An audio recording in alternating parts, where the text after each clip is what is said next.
A paz do Senhor, meus irmãos. Quero primeiramente agradecer você que já se inscreveu no canal do YouTube, você que já faz parte do grupo do WhatsApp para receber material, agendamento de cultos, reuniões que nós vamos realizar de estudos bíblicos. Mas o foco deste vídeo de hoje é dar continuidade nas nossas aulas das bem-aventuranças. Estamos agora na terceira bem-aventurança. Nós falamos dos humildes de coração, nós falamos dos bem-aventurados que choram, mas hoje nós vamos falar em Mateus capítulo 5, a partir do verso 5, sobre bem-aventurados mansos, porque eles herdarão a terra. Eu quero que você pare um momento naquilo que você estiver fazendo para meditar na palavra de Deus e poder, junto comigo, nós podemos mergulhar no conhecimento do Senhor. Vamos lá? Bem-aventurados os mansos e humildes, porque eles herdarão a terra. Há um significado nessa palavra. Manso significa gentileza, bondade de espírito. E agora eu quero ler com vocês Gálatas capítulo 5, verso 22. Mas o fruto do Espírito é o amor, o gozo, a paz, a longanimidade, a benignidade, a bondade, a fidelidade, a mansidão, o domínio próprio. Contra essas coisas não há lei. E os que são de Cristo Jesus crucificaram a carne com as suas paixões e concupiscências. O escritor da carta aos Gálatas, ele está dando uma narrativa sobre os frutos do Espírito. E todo aquele que é do Senhor manifesta os frutos do Espírito. Então, quando nós estamos vendo que o Senhor está chamando de bem-aventurados mansos, ser manso é manifestar os frutos do Espírito. Salmos 25, versículo 8. Bom e reto é o Senhor, pelo que ensina o caminho aos pecadores. Guia os mansos no que é reto, e lhes ensina o seu caminho. Ali estão pecadores, reunidos para ouvir a palavra do Senhor. Eles estão reunidos ali sedentos, ali no meio deles, povo que era desprezado, povo que estava afastado. O Senhor reuniu aquele povo naquele monte, porque eles estavam sendo desprezados pelos sacerdotes da época. O Senhor está ensinando a sua palavra, está guiando os pecadores. Isaías capítulo 11, verso 1, vai dizer assim: então brotará um rebento do toco de Jessé, da raiz de Jessé, e das suas raízes um renovo frutificará. Um descendente, das raízes. Quando fala a palavra do Senhor, fala das raízes, está falando da descendência. Verso 2: e repousará sobre ele o Espírito do Senhor, o Espírito de sabedoria, o Espírito de entendimento, o Espírito de conselho, de fortaleza, o Espírito de conhecimento e de temor do Senhor. Os 7 Espíritos de Deus estão sendo manifestados aqui no Senhor Jesus. E Ele está manifestando o renovo. Ele é o renovo. Ele vem renovar a casa de Israel. Verso 3: e deleitar-se-á no temor do Senhor, e não julgará segundo a vista dos seus olhos, nem decidirá segundo o ouvir dos seus ouvidos, mas julgará com justiça aos pobres, e decidirá com equidade em defesa dos mansos da terra, e ferirá a terra com a vara da sua boca, e com o sopro dos seus lábios matará o ímpio. Vocês estão vendo aqui que essa mensagem, ela é uma mensagem profética de Isaías. Ela se cumpre em partes quando o Senhor, no seu ministério, exercendo o seu ministério, na sua primeira vinda, mas ela tem uma vertente no futuro, onde se cumprirá as últimas coisas. Porque quando diz no versículo 4 que Ele julgará com justiça aos pobres, na sua primeira vinda, o Senhor ele não veio para julgar as nações. Ele veio para trazer revelação da verdade. Ele veio para ser o sacrifício vivo, a oferta agradável. Mas agora, o verso 4 vai dizer que Ele julgará com justiça aos pobres. Vocês estão vendo? Está falando de um futuro, de coisas futuras que ainda não aconteceram. e decidirá com equidade em defesa dos mansos da terra. Está vendo os bem-aventurados aparecendo aí? Os mansos, os humildes? Qual é a sua herança? Qual é a justiça que o Senhor vai trazer a esses que foram perseguidos, a esses que foram assolados? E ferirá a terra com a vara da sua boca. Está vendo que Deus está derramando juízo sobre essa terra, sobre os ímpios, e com o sopro dos seus lábios matará o ímpio. Quando isso acontecerá? E agora nós vamos ver em Apocalipse capítulo 11, versículo 15, o que essa promessa que ficou para o futuro de Isaías. E tocou o sétimo anjo a sua trombeta, e houve nos céus grandes vozes, que diziam: o reino do mundo passou a ser do nosso Senhor e do seu Cristo, e ele reinará pelos séculos dos séculos. Vocês estão vendo a herança sendo entregue ao Senhor?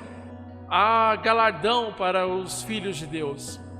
E olha que Romanos capítulo 8, versículo 16 vai dizer: o Espírito mesmo testifica com o nosso Espírito que somos filhos de Deus. E ser filhos, também herdeiros, herdeiros de Deus e cordeiros de Cristo, se é certo que com Ele padecemos, para que também com Ele sejamos glorificados. Tiago, capítulo 2, versículo 5 vai dizer: ouve, meus amados irmãos, não escolheu Deus os que são pobres quanto ao mundo, para fazê-los ricos na fé e herdeiros do reino que prometeu aos que amam. Está vendo? Existe uma herança para aqueles que são pobres hoje, para aqueles que são pobres de espírito, para aqueles que são humildes, para aqueles que choram. Existe uma herança. Deus prometeu uma herança aos seus filhos, aqueles que Ele ama. Mas nós vamos ver isso, este contexto da herança está descrito em Daniel capítulo 7. Vamos fazer a leitura do livro de Daniel.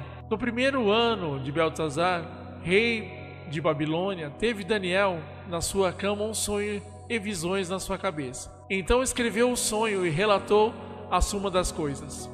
E falou Daniel e disse: eu estava olhando numa visão noturna, e eis que os 4 ventos do céu agitavam um mar grande, e 4 grandes animais diferentes uns dos outros subiam no mar. O primeiro era como um leão e tinha asas de águia.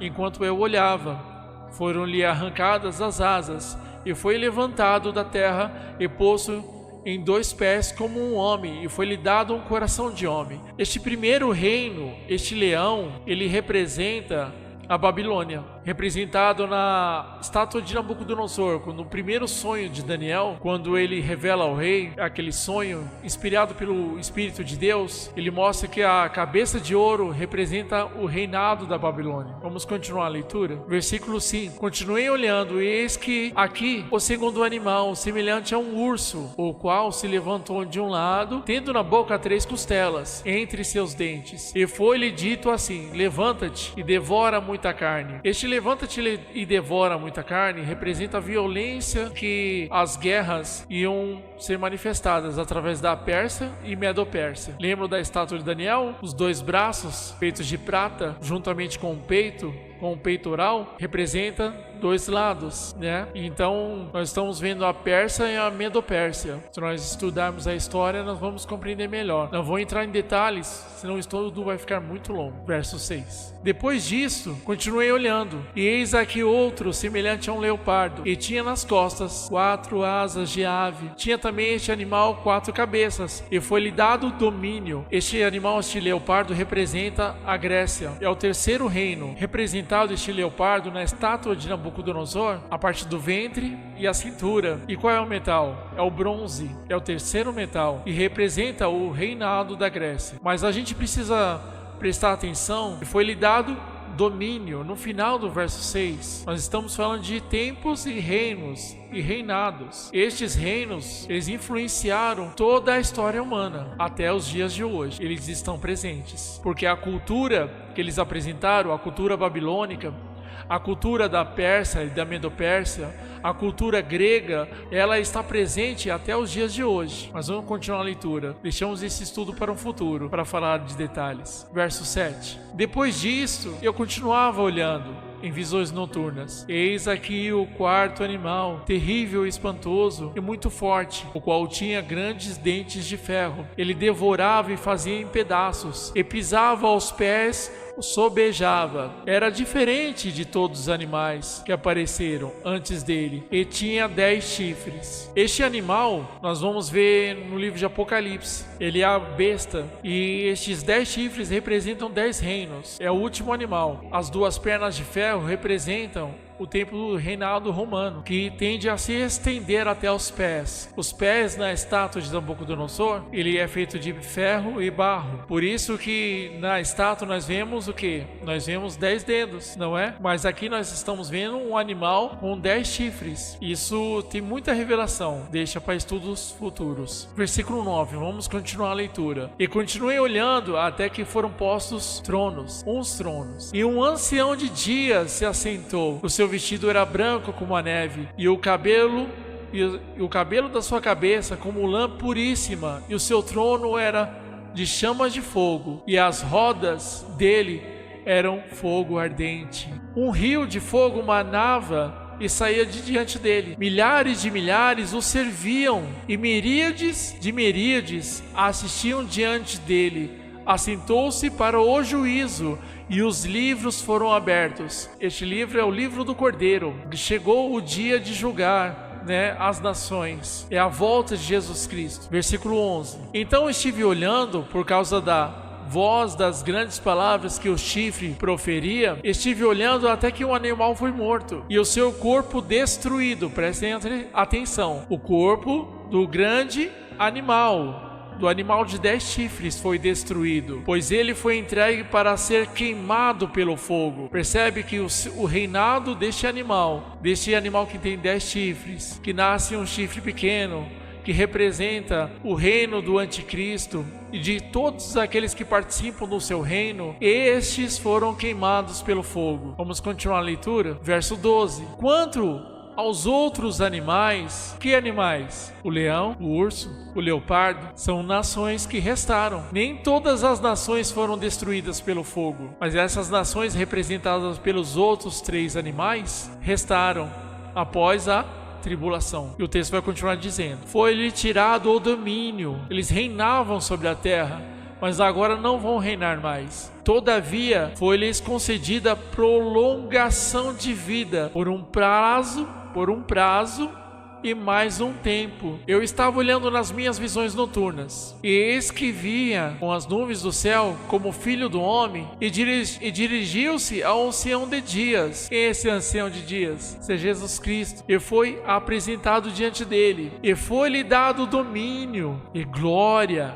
e um reino, para que todos os povos, nações e línguas o servissem. Vocês estão vendo? Todos os povos, nações e línguas vão servir ao Senhor. Está iniciando o milênio de Jesus Cristo. Foi-lhe dado o domínio, e o seu domínio é um domínio eterno. Lembra da estátua de Nabucodonosor, em que uma pedra sem auxílio de mãos foi lançada aos pés da estátua? Aos pés da estátua, representando aqueles 10 reinos, aqueles 10 chifres, o último animal, a última besta, e que todos os reinos se tornarem pó, quer dizer, eles perderam seu domínio. A besta, ela foi exterminada, e todos aqueles que serviam a besta foram exterminados, mas os outros reinos não serão exterminados, os povos, mas será retirado o seu domínio. Agora o texto vai continuar dizendo que não passará, e o seu reino é tal que não será destruído. O que nasceu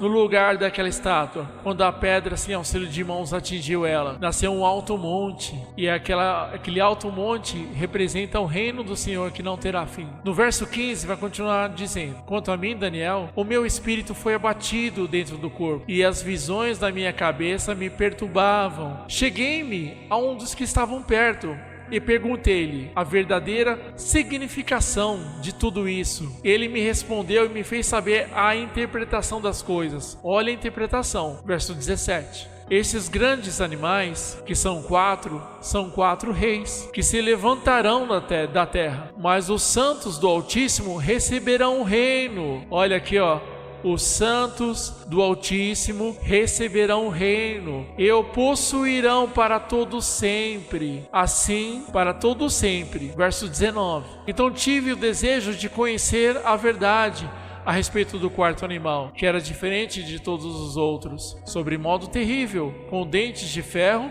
e unhas de bronze, o qual devorava, fazia em pedaços e pisava aos pés o que sobrava. E também a respeito dos 10 chifres que ele tinha na cabeça, e do outro que subiu e adiante do qual caíram 3, isto é, daquele chifre que tinha olhos e uma boca que falava grandes coisas, e parecia ser mais robusto do que os seus companheiros. Verso 21. Enquanto eu olhava, eis que o mesmo chifre fazia guerra contra os santos e prevalecia contra eles. E olha no verso 21 o que o Senhor está dizendo. Esse chifre fazia guerra contra os santos. Isso é a grande tribulação. Esse chifre representa o anticristo. Ele está fazendo guerra contra os filhos de Deus. Verso 22. Até que veio um ancião de dias, e foi executado o juízo a favor dos santos do Altíssimo. E chegou o tempo em que os santos possuirão o reino. O reino vai ser retirado daqueles grandes animais, aqueles animais representados também pela estátua de Nabucodonosor. Agora o reino é retirado das mãos deles e dado ao povo do Altíssimo. Verso 23. Assim me disse ele, o quarto animal será um quarto reino, que na terra, o qual será diferente de todos os reinos. Devorará toda a terra, e os pisará aos pés, e a fará em pedaços. O que o texto está dizendo? Que a grande tribulação, ela não será somente num local, numa região, mas ela será sobre toda a terra.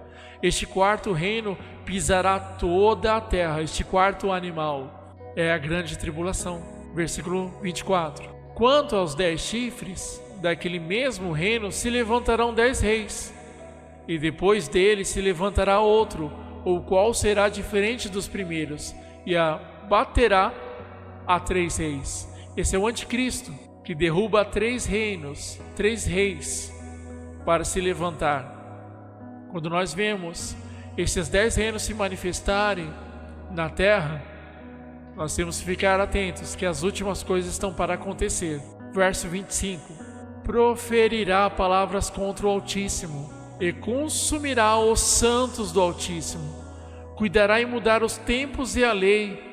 Os santos lhe serão entregues na mão por um tempo e tempos, e metade de um tempo, isso é 3 anos e meio, em que ele terá autoridade para perseguir os santos do Senhor.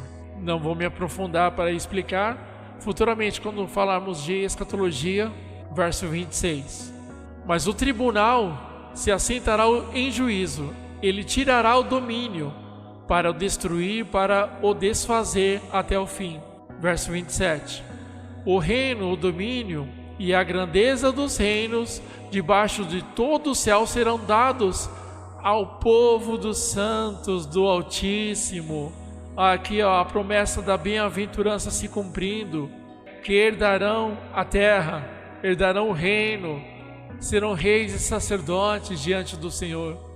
O seu reino será eterno, e todos os domínios o servirão e lhe obedecerão. Vocês observaram na leitura de Daniel capítulo 7, mas o que foi destruído foi o reino do anticristo. Tudo que ele constituiu, tudo que ele construiu foi destruído com fogo. Mas os outros animais que representavam também reinos, foi lhes dado tempo para se arrepender. Agora Jesus está estabelecendo o seu reino. Com quem? Com os seus reis e sacerdotes. Todos aqueles que participaram da primeira ressurreição e foram arrebatados, reinarão nessa terra com Cristo. A promessa de Cristo que nós estaríamos, onde Ele estiver, estaremos nós também, está se cumprindo. Ele entregou o galardão ao seu povo. Todos aqueles que lavaram suas vestes no sangue do Cordeiro tomarão posse do reino, receberão a terra como herança, serão reis e sacerdotes na terra, que as nações muito se alegravam em reinar sobre nós, mas agora os humildes, os abatidos, os últimos, os humilhados serão exaltados. E agora o reino é entregue ao povo de Deus, ao povo do Altíssimo. E olha o que Salmos capítulo 37, versículo 11 vai dizer: mas os mansos herdarão a terra e se deleitarão na abundância de paz. A abundância de paz que terá no reino de Cristo. Porque Cristo, ele vem sarar essa terra, ele vem transformar essa terra com o seu reinado. Mas fique ciente, creia na promessa que nós herdaremos a terra, que os mansos herdarão a terra. Muitos leem os textos e veem que toda a terra será destruída. Não é bem assim. Sobrará povos, línguas e nações, os reis e sacerdotes que reinarão sobre as nações, porque o reino foi entregue ao povo de Deus. Guarde isso no seu coração. Vale muito a pena servir ao Senhor. Carregue a sua cruz, leve até o final. Vale muito a pena. Tem uma recompensa para todo aquele que sofre. Tem uma recompensa para todo aquele que abre mão da sua vida. A todo aquele que leva a sua cruz, está disposto a sofrer pelo amor do Evangelho, entregar a sua vida. Pois todo aquele que odiar a sua vida e perdê-la por amor a Cristo, ganhá-la-á. Mas todo aquele que amar a sua vida e não quiser perdê-la, a perderá. Guardem essas palavras nos seus corações, porque nós somos herdeiros de Deus. Você quer ser parte dessa herança? Se entregue ao Senhor. Vale a pena todo o sacrifício para abandonar o pecado, fugir das vaidades deste mundo. Vale a pena. Há uma recompensa para todo aquele que crê. Deus te abençoe e que a promessa de Deus seja cravada no seu coração e que as bênçãos do Senhor se derramem sobre a sua vida, em nome de Jesus.